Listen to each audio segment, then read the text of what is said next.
د کندهار ټلویزیون درنو لیدونکو او د راډیو ګرانو اوریدونکو سلامونه جوړ په خیر. د سولې د خبرو لپاره د یوه سیاسي چوکاټ په ترڅ کې وسلوال طالبان د یوې سیاسي ډلې په توګه په رسمیت پیژندل کیږي او خپل دفتر پرانیستلی سي. اوربند به ټینګیږي او د طالبانو بندیان به خوشي کیږي. د طالبانو نومونه به د نړیوالو له تورو لیستونو څخه لیرې کیږي او هغوی چې د سولې له بهیر سره یو ځای کیږي امنیتي تدابیر به ورته نیول کیږي. د دې امکان هم شته چې په دې برخه کې د افغانستان پر اساسي قانون بیا کتنه وسي. پخواني جنګیالي او کډوال به بیرته په ټولنه کې جذبیږي او کار به ورکول کیږي. طالبان به هم د افغانستان دولت په رسمیت پیژني او د قانون واکمنۍ ته به درناوی کوي. د هغه وړاندیزونه وه چې د کابل پروسې په ناسته کې د افغان لوري څخه په جګړه کې ښکیلو طالبانو ته وړاندې سوي دي. افغان حکومت د دولت له وسلوالو مخالفینو سره د سولې خبرو لپاره هیڅ ډول وار مخکې شرط نه لري او د دولت ټول افغان مخالفین په ځانګړې توګه طالبان راتلای سي او د سولې له بهیر سره یو ځای کیدلی سي. افغان حکومت په کابل یا د هیواد په کوم بل ولایت کې د سولې خبرو ترسره کیدو پلوی دی، خو که وسلوال طالبان له هیواده بهر د خبرو ترسره کیدو غوښتنه کوي، افغان حکومت چمتو دی چې له دوی سره په یوه داسې اسلامي هیواد کې چې د افغانستان په قضیو کې ښکیل نه وي او یا د ملګرو ملتونو په دفتر کې خبرې ترسره کړي. موږ په نننۍ خپرونه کې پر همدې موضوع باندې غږیږو. زما سره په خپرونه کې د سولې د ولایتي کمیټې د دارالانشا رئیس محمد عمر ساتي میلمه دی. د هغه سره به پر دې موضوع باندې خبرې وکړو او د خپرونې وړاندې کوونکی زه ویس سارین یم. ساتي صاحب خپرونې ته په خیر راسئ. مننه، تشکر. ډېره زیاته مننه کوو. ساتي صاحب، په کابل کې د کابل پروسې دوهمه ناسته د سولې په برخه کې د نورو ناستو سره څنګه توپیر کولی سو؟ څومره مهمه ناسته وه دا؟ بسم الله الرحمن الرحیم. ستاسو د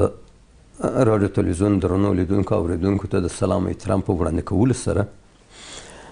زه فکر کوم چې دا کابل پروسې دا دومه غونډه چې تېره چهارشنبې ترسره سوه، دا به زموږ د افغانستان په تاریخ او سرنوشت کې ډېر ستر رول ولوبوي او ډېرې هیلې راکوټېولې دي د ولس د خلکو، او په همدغه شکل سره هغه طالبان چې تر اوسه پورې لا هم دوی افغانان پاته دي، افغانان دي او افغاني احساس لري او د پردو ګاونډیو یا سیمې هیوادو د استخباراتي شبکو تر اثر لاندې نه دي راغلي. دوی کې ډېر مؤثر تاثیر کړی، ښه اغېز یې ښندلی دی او ډېرې هیلې پیدا سوي دي چې انشاءالله دا ناسته کې خصوصا د محترم جمهور رئیس ډاکټر اشرف غني رغنده وینا او واضح توګه ټول مسایل چې مخکې د 2001 کال را په دې خوا یعنی نو ویل سوي یا امکانات نه وه یا مخالفت کېدی، یعنی دې ټول ته یعنی دوی حل لاره پیدا کړې ده او موږ هیله لرو چې طالبان به خپل هیواد ته راستانه سي، ځکه چې دوی حتی که مخکې باور نه درلود د حکمتیار صاحب راتګ هم په همدغه شکل سره دغه سو چې دوی اول د سولې پروسې کې مذاکرات وه، مذاکرات نتیجه کې بیا تصویب و، په تصویب کې درېیم مرحله تطبیق ده. نو دوی دا ولیدل چې د حکمتیار صاحب سره مذاکرات تر ډېره صورت ونیوی او بالاخره بعضې توافقاتو سره ورسېد، تصویب وسوه او اوس هغه د عملي جنبه یې ونیوله چې خپل حکمتیار صاحب هم د اسلامي ګوند رهبر مشر هم راغی او ټول اسلامي ګوند هم د جنګ لاس واخیسته او راستانه سوه. نو په همدغه تجربې په ګټې اخیستنې باندې نو خپله ډاکټر صاحب غني هم هغه شیان چې وړاندې کړل د هغه شیان دي چې طالبانو دې دپاره مبارزه کوله. نو ځکه هیلې سته، خلک امیدواره سوي. بله ساتي صاحب، لکه څنګه چې تاسو ول هغه وړاندیزونه چې رئیس جمهور وړاندې کړل ډېر مهم وړاندیزونه وه، دغو وړاندیزونو ته په کتو باندې څومره امکان لري چې دا ځل به د سولې خبرې اترې لکه څنګه چې تاسو ول د حکمتیار صاحب په رقم په بریالۍ توګه ترسره کیږي؟ خبر دا ده چې دولت خو په اثبات ورسول چې خپل پر تعهداتو چې کوي عمل کوي او عمل کوي. اوس دا په طالبانو پورې اړه لري چې طالبان څومره کولی سي چې دوی یعنی مذاکراتو ته کښېني، مذاکراتو کې او تصویب ته ورسېږي، موافقې ته ورسېږي. درېیم مرحله عملي قدمو اخیستلو ته ورسېږي. ځکه چې مخکې طالبان هم ډېر تیز روان و چې موږ اسلامي امارت په افغانستان کې غواړو. اما دغه وروستیو جنګونو چې په شرق میانه کې، عربي هیوادو کې، افریقایي هیوادو کې وسول، یعنې ولیدل سو چې هغه بنسټپاله مذهبي ډلې ټپلې چې جوړې سوي وې، که مخکې طالبان وو، بیا القاعده سو، بیا داعش راغلی، ډېرې سیمې هم په زور ونیولې، ډېرې وینې هم توی کړلې، ولې بیا هم دوی بقا نه لرل، هغه دوی د ستونزو سره مخامخ دي. او دغه پرمختللي عربي هیوادونه یې د ډېرو ستونزو سره مخامخ کړه. اقتصاد یې په صفر ورزر کړی، جنګونو کې قربانۍ ډېرې ورکړلې. نو دا تجربې وسولې. نو اوس افغانستان هم دا 40 کلنه غمیزه بالاخره د پای ټکی غواړي چې ویې لري. نو په دې کې ډاکټر صاحب غني چې واقعا یعنې دی جهان سطح دوم متفکر هم دی او ډېرې ښې تجربې د ناکامو هیوادو د کامیابولو هم لرلې. او د ده په دغه تقریبا نږدې 4 کلنه دوره کې یعنې ډېر لاسته راوړنه هم سیاسي هم ټولنیز او حتی اقتصادي هغه د موږ تاسې ټول شاهد وینو چې د لومړی د سولې د السو دپاره د چې کله ریاست جمهوري چوکۍ اشغال کړه، لومړی د سفر مکې معظمې ته و، سعودي عربستان ته و چې هغه زموږ تاسې یو مذهبي عقیدوي کعبه ده او کور مو دی. او ورپسې د دوم سفر و پاکستان ته و، ځکه چې د وشوله پاکستان ته چې موږ اوس نیت لرو، اوس هم جواري لرو، ګاونډیتوب ته احترام لرو، او موږ تاسې باید خپلې دغه تیرې څه ناخوالې چې د پاکستان او هندوستان د جوړښت څخه را په دې خوا موجودې دي، که سرحدي ستونزې دي، که د اوبو پر سر مناقشې دي، او که نور ترانزیت تجارت دی، دا کولی چې موږ تاسو مذاکراتو د لارې حل کړو. اما په یوازې دی چې یو بل ته دشمنان تاریکوو او یو بل سره جنګوو، بهتره دا چې مشترکه ګډه ژبه پیدا کړو، لکه نور اروپایي هیوادونه چې خپل ترمنځ هیوادونه حتی سرحد هم نه لري، پاسپورټ او ویزا هم نه لري. نو دغه شکل سره موږ غواړو چې اول پاکستان زموږ ګاونډی اسلامي هیواد دی، ایران زموږ اسلامي ګاونډی هیواد دی، او د مرکزي اسیا هیوادونه ترکمنستان و ازبکستان و تاجکستان هم زموږ ګاونډي هیوادونه دي. حتی د چین اسلامي غور جمهوریت هم زموږ سره ګاونډی دی، د پوله لري 80 کیلومتره ګډه پوله لري. نو موږ ټول باید د وروڼو په شان باندې ژوند وکړو. بلې ساتي صاحب، په دې ناسته کې رئیس جمهور د تروریزم د ماتولو لپاره د یوې اجماع پر جوړولو ټینګار وکړ. دغه وړاندیز څونه مهم او پر ځای بلل کېدلی سي؟ خو دا تجربه ثابته شوله چې دلته هغه بنسټپاله مذهبي ټولنې چې د جنګ او ورانۍ دپاره جوړې سوي وې، چې ترخې تجربې په ټولو اسلامي هیوادو کې، خاصا په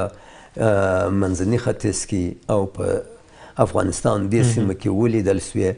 ضررونه یې، تاوانونه یې او د بشري نورو مزمحلېدل، دا ټول ولیدل سوه. نو اوس دوی دغه کړه چې موږ باید یعنې د ټول افغانستان د ولس او افغانان که بهر دي که دلته دي د دوه عمومي اجماع جوړه کړو او موږ توافق ته سره ورسېږو چې توافق هم باید یعنې د سولې دپاره سیاسي چوکاټ او د سولې د لارې دپاره د قوانینو حتی که تعدیل ته ضرورت وي تعدیل، د افغانستان دولت په رسمیت پیژندل دي، یا د ټولو اتباعو په تیره پخلا کېدونکو طالبانو امنیت او آرام ژوند او د اقتصادي پرمختګ او ټولنیزو چارو پرمختګ او د نړیوالو سره ملاتړ راجلبول او دغه کول، او په همدغه شکل سره موږ یو ملي یووالي ته ضرورت لرو ملي یووالی په چوکاټ کې د عمومي ملي اجماع او نړیواله اجماع چې نړیوال هېوادونه هم حاضر وي چې زموږ ګاونډي سیمه ییز هېوادونه مداخلې ونه کړي استخبارات یې دغه استخباراتي شخړې ته چې دا 40 کاله جنګ ته ادامه ورکړې ده دا به ختمیږي او نړیوال به د دې نظارت کوي او موږ په خپله په افغانستان کې دغسې اعتماد فضا باید منځته راولو لکه تېره 40 کلونو جنګونو کې مثلا جادي تنظیمونه وه د افغانستان دغه وخت واکمن دولت سره جنګېدل چې 7 تنظیمه پاکستان کې جوړ شوه 8 تنظیمه په ایران کې جوړ شوه کله چې شوروي له منځه لاړی او پر 15 ټوټو د شوروي امپراتوري تقسیم سوله او مستقل هېوادونه جوړ سولل دلته هم اثر وښندی دلته هم مجاهدین کامیاب سول او هغه نظام نسکور سو دوی چې رالل متاسفانه چې دوی په اساس د پخوانیو تجربو دلته په مختلفو ډلګیو ګروپونو پاټکونو باندې سره وویشل سوه پر قدرت باندې دوی خپلې شخړې و ناخوالې راپیل سوې چې زموږ ډېر بشري نیرو هم د منځه ولاړه او اقتصاد ملا هم تر هغه د منځه ولاړې د دولت نظام و سیستم هم بیخي له منځه ولاړې او دغه د امیر شیر علي خان د وخت ټول هغه نظام و سیستم او دولتداري مناسبات بیخي د ریښو وختئ. بله ساتي صاحب د کابل پروسې دوهمه ناسته چې په کابل کې جوړه سوله د دغه غونډې په جوړېدو سره د سیمې او نړۍ په کچه افغان دولت څه ډول پیغام خپور کړ؟ افغان دولت دا پیغام خپور کړی چې افغانستان اوس د دغسې اوږدې جنګو توان او طاقت نه لري بشري نیرو مو د منځه ځي مادي نیرو مو تر خاورو لاندې پاته ده او زموږ هغه شتمني چې اوس ګټه ځنې اخیستل کېږي لکه زموږ سرشاره خوږې اوبه چې دي موږ خپل دشتونه شاړ پاته دي موږ د لوږې مرو موږ بل ته لاس د ګدایي غځولی دی چې یا پیسې راکوي یا مالي کومک رسول کوي یا مثلا غذایي مواد واردوو درل چې موږ باید لکه تیر په شان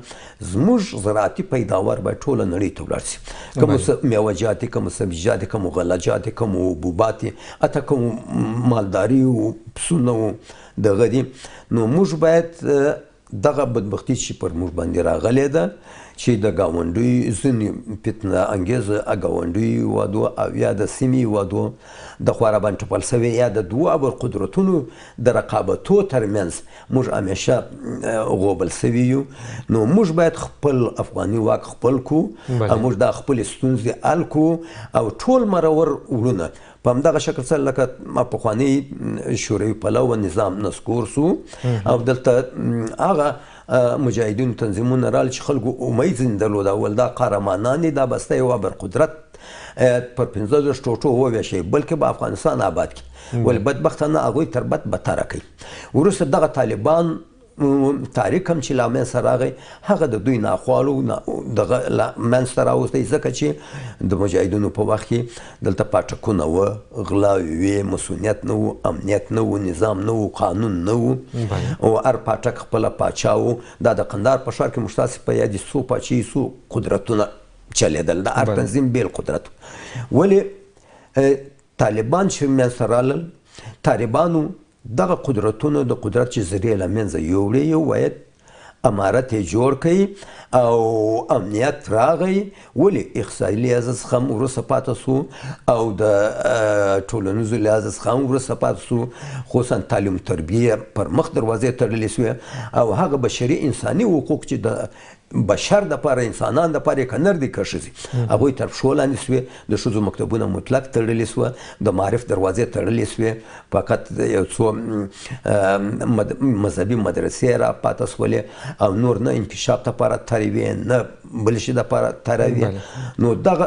شرایط و ضرورت و چې باید بالاخره نړیوالې ټولنې ته دا هم دردسر سو چې حتی خصوصا چې آهسته آهسته د افغانستان اسلامي جمهوریت بیخي د یو افراطي حرکتونو دپاره لکه القاعده و داعش چې اوس هغه د دغه سوي دو دپاره زمینه مساعده نه سي او دغه د افغانستان جیوپولیټیکه نقطه چې ډېره مهمه اساسه ده جغرافیایي موقعیت او غرنۍ سیمې دا د داعش او یا د القاعده او یا د نورو بنسټپالو لاسه ونه لویږي چې که دا ولوېدل نو د افغانستان به لکه ټوله سیمې ته خطر وي لکه نن ورځ چې اسرائیل ټولو اسلامي هیوادو ته خطر دی نو دا به همدغسې یو خطر وي. بل ساتي صاحب په لومړي سر کې هم تاسو لږ اشاره ورته وکړله د کابل پروسې ناسته د طالبانو لپاره د سولې کولو او د افغان دولت سره د خبرو اترو لپاره څونه ښه فرصت ګڼلی سو دوی باید د دې فرصت څخه څونه استفاده وکړي او کم طالبان باید په دغه پروسه کې ګډون وکړي ځکه دوی هم ډلې دي او ځینې په کم ځای کې اوسېږي ځینې په پاکستان کې ځینې خپله په افغانستان کې نه کم طالبان د دغه فرصت څخه ګټه اخیستلی سي تر څو د سولې خبرې اترې په بریالۍ توګه ترسره سي. زه تاسو ته یې عرض وکړم چې طالبان نه تنها چې په افغانستان کې هم دي پاکستان کې هم دي بلکې اوس ایران کې هم دی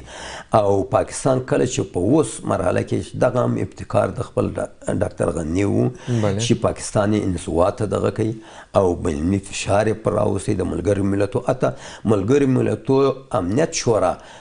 په ډلیزه توګه یو مملکت هیڅ نه و ورغلی اما افغانستان ته دغه سر راله ستاسو د رسنیو د لارې موږ ولیدل وام اورېدله یعنې دا هم د افغانستان اهمیت جیوپولیټیک اهمیت موقعیت امنیت او د سولې او امن په خاطر باندې چې هغه اقبال لاهوري لا په تیر قرن کې ویلي وه چې آسیا یک پیکر آب گل است افغانستان در این پیکر دل است از فساد و فساد آسیا از کشاد و کشاد آسیا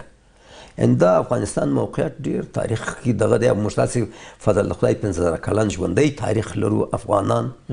او نو دغه مسایل دی چې د افغانستان جیوپولیټیک څلور لارې ارتباطات نن ورځ دی بیا په عمل کې ثابته شوه. تر اوسه پاکستان چې زموږ سره دا 40 کاله مناقشې و مخالفتونه 40 نه چې د دوی تاسیس څخه را برسېره کړې وه یعنې موږ ته لارې بندولې موږ نورې لارې نه درلودې ولې د ډاکټر غني په ابتکار باندې هغه د ولید چې موږ پاکستان باندې تناوس متکان نه یو دلته هغه د ورېښمونو لار ده چې تر چین او دغه پورې هم وصلوي دلته د لاجوردو لار ده چې موږ د غربي اسیا او حتی اروپا سره هم وصلوي او دلته ترانزیټي لار جوړول دي د بندر عباس د ایران سره هغه دغه سو او تر ټولو مهمه هغه اقتصادي پروژه چې د افغانستان سرنوشت ورسره راژوندی کیږي افغانستان دغه بیکاره وږي چې نن ورځ پاکستان ایران ته په میلیونو مهاجر سوي دي نورو ځایو ته تللي دغه چې دوی د اجرات څخه زموږ دښمنان استفاده کوي ایران تاسو واورئ چې فاطمینو قوا په نامه 2000 افغانان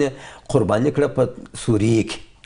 افغانان یې وجنګوله او په همدغه شکل سره پاکستان هم دغه استفاده کوي چې حتی ډېر افغانان په پټه دوی کشمیر ته استیدین سره یې جنګي سرحدونه په دغه کې او ډېر افغانان یې زموږ په مقابل کې د خپلو وروڼو په مقابل کې را سره وجنګول هغه افغان کمرې هم د افغان ضرر دی بشري نیرو مو ده که دلته هم افغان مرې ده هم زموږ بشري نیرو ده مزماله کېږي او بل دا چې زموږ ګاونډي هېوادونه غواړي چې زموږ دغه سرشاره خوږو اوبو څخه مفت استفاده وکړي لکه د کابل او د پنجشیر او د کونړ د سرشار رودونو څخه د پاکستان استفاده کوي د امو د کوکشې څخه مثلا اسیا ایمانه استفاده کوي او د هر رود او فرا رود او د هلمند د سرشار رود او د ارغنداو دو څخه بیا هغه د ایران استفاده کوي. ساتي صاحب د کابل په ناسته کې چې یو بل شی هم یاد سوی دی د اوربان یادونه کېدله مثلا چې اوربان به کېږي او د سولې خبرې اترې به ترسره کېږي کله چې مثلا د سولې خبرې اترې پیلیږي هغه لومړي شرایطو کې د اوربان ترسره کېدل د اوربان کول څونه مهم دي؟ اوربان اصلا د اردوړو ترمنځ اعتماد باور را پیدا کوي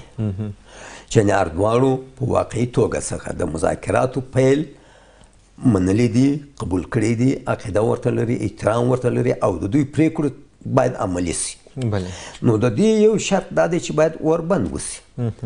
نه به د افغانستان خوا پر دوی ټک کېږي نه به دوی د خوا پر افغانانو باندې ټک کېږي نو دغه اوربند خو اصلا اول د ناستې شرط هم دغه دی چې موږ مذاکرات ته کښېنو لکه مثلا د ډاکټر نجیب په وخت کې چې په توافقات وسوه او هلته دغه سوه دلته هم مذاکرات که پیل کېږي اول دا شو چې مخکې دا دغه کېده چې کله چې طالبان ته په قطر کې دفتر خلاص زموږ پخواني دولت ول موږ قطعا مذاکرات نه کوو دوی د په دې معنا چې په رسمیاتو پېژندل شوي اما نن ورځ ډاکټر غني غېږه ورته خلاصه کړه ول په هر اسلامي هېواد کې چې زموږ سره کاشالان نه لري او خپلې ګټې په افغانستان کې نه ویني او یا په بل غیر اسلامي هېواد کې کوي یا اصلي مرکز کابل دی چې خپل وطن مو دی طالبان یا بل ولایت کې چې عوامو ته مسؤلیت به لري راځي به ایتان به راځي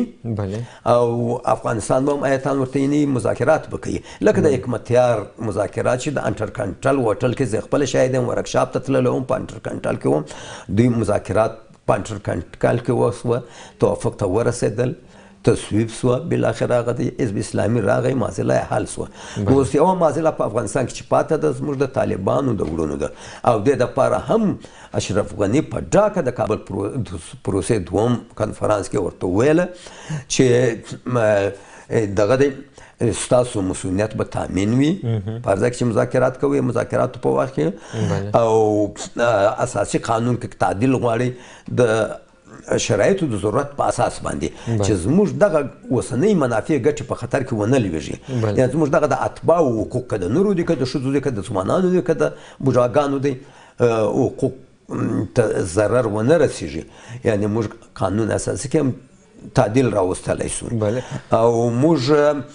کولی سو چې مثلا طالبان دغه دولت په رسمیت وپېژني نوي انتخاباتو ته دویم آمادګي ونیسي چمتو سي او دغه شخړه و توپک به په قلم و په ژبه بدل سي او دلته به ستاسو په شمول آزاد انتخابات وکړو طالبان د یو سیاسي ګوند په توګه پیژندل مهم اقدام دی ډېر مهم اقدام دی ځکه چې طالبان اصلا دوی هم دلته قدرت درلود امارت یې درلود امارت یې چپه سو او اوس هم سازمان لري حزب لري قدرت او تشکل لري چې هم په ایران کې شتون لري هم په پاکستان کې شتون لري او په نورو عربي هېوادو کې شتون لري ځکه چې دغه شی لکه د اووه تنظیمه د پاکستان کې چې وه اته تنظیمه په ایران کې وه په شمول د پخواني هغه چپي ګوندونو هغه د اوس هغه د ګوندونه دلته فعالیت کوي ټول حزب اسلامي خپل قدرت دغه کوي او دا ګوندونه چې دلته دغه کوي دویم منځ د یو سیاسي ګوند د قانون اساسي چوکاټ کې کولی شي خپل ځان راجستر کړي او راسي او دوی خپله سیاسي مبارزه پیل کړي توپک مو په قلم بدل سي او د توپ لمبې مو په ژبې بدل سي په خلکو کې نفوذ وکړي انتخاباتو کې که طالبانو حزب قوي سو ویې ګټل ټول به لبیک ورته وایي لاس په نامه ورته کښېنو او که بل ګوند وګټل هغه بې ګټي او که خپل اشرف غني دوم ځلې دپاره کامیابه سو ټول به لاسونه پر سرخه وو او په غېږ کې به نه سو او خپل انکشافي پروګرامونه به په مخه بیایو دغه ویران شوی وطن باید آباد کړو د بندیانو خوشي کېدل هم یاد سوي دي کله چې د سولې خبرې کېږي د مخالف لوري بندیان خوشي کول د سولې پر پروسه باندې څونه اغېز درلودلی سي دغه واده چې ورکړل سوې ده طبعا دا د مذاکراتو په وخت کې ځینې یو نیم مشر چې د مذاکراتو دپاره استازوي مله کېږي او نور یې د تصویب په مرحله کې دی کله چې مذاکرات توافق ته ورسېدل او توافق وسو تصویب سوه پس له هغه به د دوی ټول بندیان ازادېږي ځکه چې تر تصویب مخکې که آزاد سي دوی به هم بیا بل قوت جوړوي او بیرته به ځي خارج ملکونو ته او خصوصا دا زموږ ګاونډي بدبخته هېوادونه چې زموږ په بېخیرۍ کې دوی خپل خیر ویني او زموږ منافع سرشاره اوبه او زموږ نورو امکاناتو معدنیاتو څخه استفادې کوي دوی ته بیرته پناه وړي او دلته به دا افغانستان د جنګ مرکز وي چې دا به بیا آینده کې مرکزي اسیا هم تر دغه لاندې راولي ور انتقالیږي به او جنوبي اسیا ته هم دا به انتقالیږي او دا بدبختي په کلو کلو بله ساتي صاحب د پاکستان د همسایه هیوادونو یادونه مو وکړه در مخکې چې به مثلا د سولې خبرې کېدلې یا هم د سولې داسې غونډې به جوړېدلې د پاکستان رول هم پکښې مهم یادېدی دغه غونډه چې جوړه سوه د کابل پروسې دوهمه ناسته چې ترسره سوله پرېکړو ته په کتو وړاندیزونو ته په کتو پاکستان څه پلان لري څه به وکړي او د دوی رول څونه مهم دی اوس پکښې کې نن ورځ نړۍ ټول هیوادونه ملګري ملتونه او نور دغسې ناپیلي هیوادونه د افغانستان دغه اوسنۍ طرح د کابل د دوم پروسې دوم مرحلې طرحې ډېر استقبال شو په ټول دغه کې حتی خپله پاکستان لا هم صدر اعظم یې وویل چې افغانستان اوس ډېر ښه طرحې وړاندې کړلې او دا باید عملي سي زه خو دا وایم که پاکستان هم خپل خیر ویني او آینده دپاره خپل مشکلاتو ستونزو حلول غواړي دوی باید دغه طرحې زموږ سره په ګډه ملاتړ وکړي دغه حمایه کې دا تطبیق کې هغه قوتونه چې افغانستان طالبان پاکستان کې اوسېږي او هلته دوی میشت دي او دغه ځای دوی توطیې جوړوي دسیسې جوړوي حملې کوي اوس د کابل دغه څو چاودنې متاسفانه د کابل انټرنکنټل چاودنه او دا بله د وزارت داخلې پر څلور لارې باندې دا چاودنو په دغه قیمت څوک نه ستینولی دغه بدبختي نو خپله دا دغه دی چې د دغو څخه مخنیوی وسي او واقعا یو واحد ملت ټول قبایلو قومونه چې دلته ژوند کوي د یو واحد ملت په توګه راسو او یوازینی اختلاف چې اوس ورځ طالبان دي زموږ سره دا هم حل سي او دویم راسي په کور دننه لکه دا نور تنظیمونه چې فعالیتونه کوي کور دننه راسي او په ګډه خپل وطن جوړ فکر نه کوئ ساتي صاحب چې پاکستان به ستونزې جوړې کړي په دغه پروسه کې مثلا چې ډېر امیدواري شته چې دغه پروسه به کامیابه کیږي او د سولې خبرې به کیږي پاکستان به بیا هم ستونزې جوړې نه کړي اصلا پاکستان کې هم هغه اوس اور بل سوی دی ستاسو د رسنیو د لارې چې اورو حتی د پښتنو سیمو کې څه اړو دوړو چې بیا پاکستان دولت وعده وکړه چې په یوه میاشت کې ستاسو ټولې غوښتنې ومنو تاسو د خپل جلوسونو غونډې ختم کړئ دوی موقتا غونډې ختمې کړې چې ته ورځ څه کېږي اوس بیا هغه دی بیا دوی مظاهرې او دا یې پرېږدي ولې بله غټه غونډه اوس هم پاکستان پښتونخوا کې نیولې وه چې دوی دغه ارزیابي کوي او دغه مشکلات چې نن ورځ پاکستان ورته راګیر دي چې سند